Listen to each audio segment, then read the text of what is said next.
Olá, tudo bem? Eu sou Laís Murta, nutricionista funcional clínica e esportiva, e hoje eu vou conversar um pouquinho com vocês sobre alimentação e atividade física.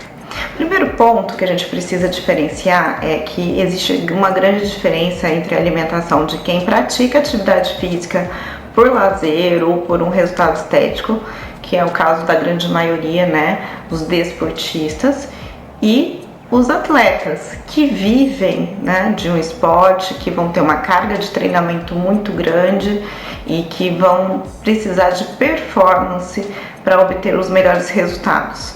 Hoje eu vou me ater mais à alimentação para os desportistas, que é o maior público, né, que me segue e que tem mais dúvidas. Até porque uma vez os atletas eles vão precisar de todo um planejamento diferenciado, especial e que seja combinado com o treinador, que se respeite toda a periodização de treinamento, né, a etapa de treinamento que ele se encontra. Quando a gente pensa em alimentação voltada para um desempenho esportivo, em primeiro lugar a gente precisa diferenciar qual a modalidade esportiva que está sendo praticada, porque cada modalidade esportiva vai demandar um substrato energético diferente. Então, a gente, em primeiro lugar, tem que ver qual é o substrato energético utilizado na atividade física, para depois montar, propriamente dita, a programação dietética do indivíduo. Então, pensando nos requerimentos energéticos durante a atividade física, a gente precisa saber que existem alguns tipos de metabolismo envolvido. O primeiro tipo de metabolismo é o metabolismo fosfagênio, né, ATP-CP, que vai predominar naquelas atividades de curtíssima duração, que envolvem muita explosão. Por exemplo, em atletas de 100 metros, 50 metros, atletas de luta, a pessoa que pratica a musculação, esse metabolismo ele vai ser muito requerido. E aí a gente tem a participação da creatina fosfato atuando na geração de energia. O segundo substrato energético utilizado aí já para atividades que tem uma duração um pouquinho maior é o metabolismo glicolítico lático, que você vai ter a produção do ácido lático através de uma molécula de glicose. Geralmente isso ocorre em atividades físicas que vão ter uma duração aí mais ou menos de 1 minuto no máximo, né? Então você acaba não usando o oxigênio para gerar energia nessa situação. Você acaba tendo a transformação da molécula de glicose em energia sem o uso do oxigênio. E depois a gente tem o metabolismo oxidativo, né? Que aí a gente tem a ação do oxigênio para a transformação da molécula de glicose ou da proteína ou da gordura em energia. Eu não vou me adentrar tanto, mas é importante que vocês entendam esses conceitos. No caso do metabolismo oxidativo, vai acontecer em esportes com uma duração um pouquinho mais longa, por exemplo, provas de endurance, né? A gente já vai ter toda a participação aí desse metabolismo energético. Então, uma vez que a gente diferenciou esses três tipos de requerimento energético, a gente consegue saber como direcionar a dieta. Bom, uma vez que agora a gente já entendeu um pouquinho sobre o metabolismo energético de acordo com a atividade física, vamos começar a falar um pouquinho sobre o que ingerir no pré-treino. Como eu falei, primeiramente a gente precisa saber qual é a modalidade esportiva que você está praticando. Vamos supor que você esteja fazendo uma atividade física que envolva força, como por exemplo é o caso da musculação, ou potência, explosão, como por exemplo 100 metros rasos, tiros, né, o famoso HIIT, que está tanto na moda.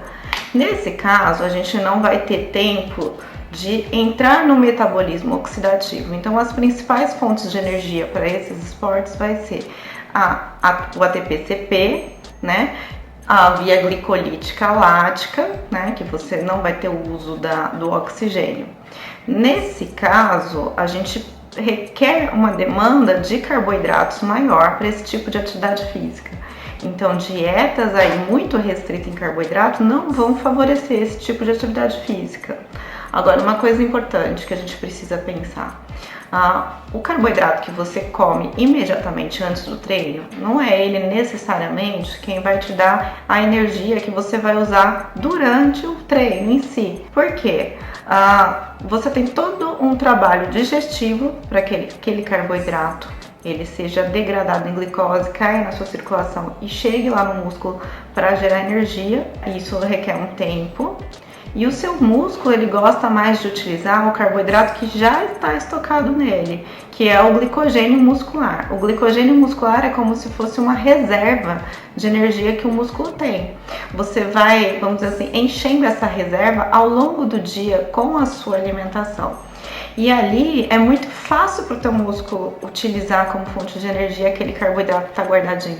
Muito mais fácil do que aquele que você acabou de ingerir, que está no seu sangue circulando. Então, para você ter um bom rendimento, você precisa estar com esse estoque cheinho. Aquele carboidrato que você vai comer imediatamente antes do treino, ele vai ter algumas funções. Primeiro, tem pessoas que se sentem mal, né, de treinar em jejum total.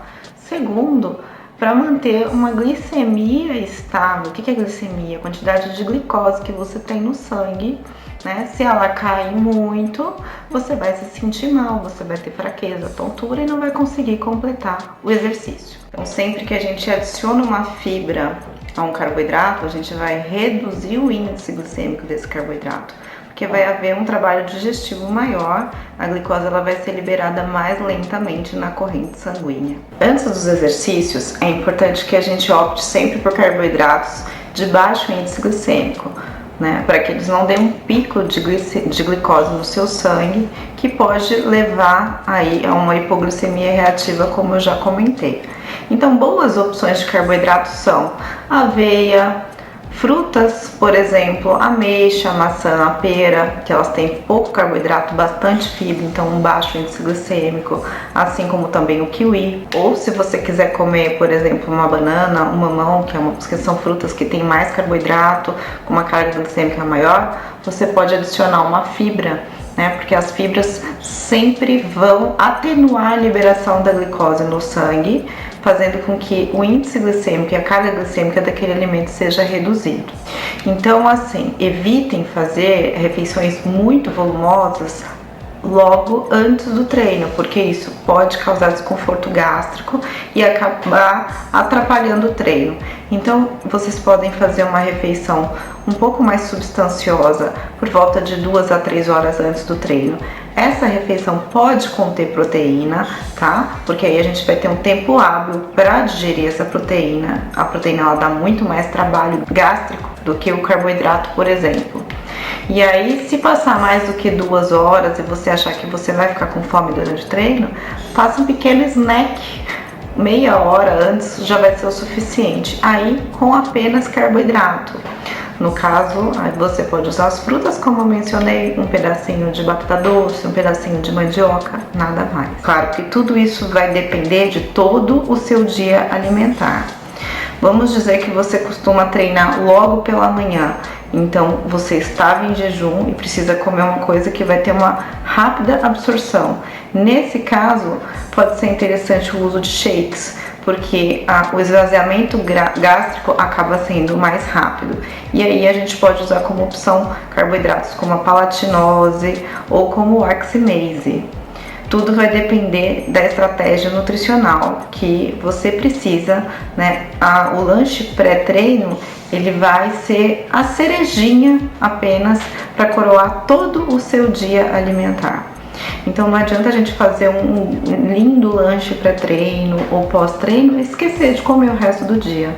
Você vai acabar prejudicando os seus resultados, com certeza. Bom, gente, espero que vocês tenham gostado desse vídeo. Quem gostou, dá um like aqui embaixo, me ajudem na divulgação do canal e me mandem mensagens, e-mails por aqui ou pelas mídias sociais com sugestões para novas pautas, para eu estar sempre conversando com vocês. A ideia aqui é sempre melhorar. Um grande beijo e até o próximo vídeo.